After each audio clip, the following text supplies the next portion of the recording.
ಈ ಕವನದ ಹೆಸರು ಮಗನನ್ನು ನೋಡುವ ನಿರೀಕ್ಷೆಯಲ್ಲಿ ದಾರಿಯಲ್ಲಿ ಬಂದ ಹಾಡು. ಈ ಕವನವನ್ನು ಬರೆದವರು ಆರ್.ಟಿ. ಅನಿಲ್ ಕುಮಾರ್. ಇದರ ಬರವಣಿಗೆ ವೆಂಕಟರತ್ನ ಸಿ.ಎನ್.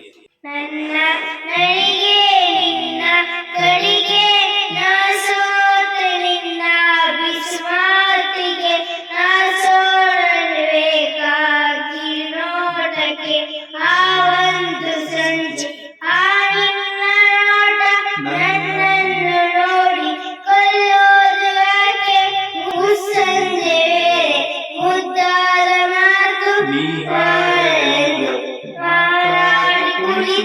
ಈ ಒಂಟಿ ಪಯಣ ನೀನಾದರೆ ನಯನ ನನ್ನ ಬಾಳ ಪಯಣ ಬಂಗಾರದ ಜೀವನ ಪಜ್ಜು ನೀನೆ ನನ್ನ ಪರಪಂಚ ಮಲಗು ಬಾಳು ನನ್ನ ಮರಮಂಚ ನನ್ನ ನಡಿಗೆ ಪಜ್ಜು ಕಡೆಗೆ ನಾ ಸೋತೆ ಪಜ್ಜು ನಿನ್ನ ಪಿಸು ಮಾತಿಗೆ ನನ್ನ ನಡಿಗೆ ನಿನ್ನ ಕಡಿ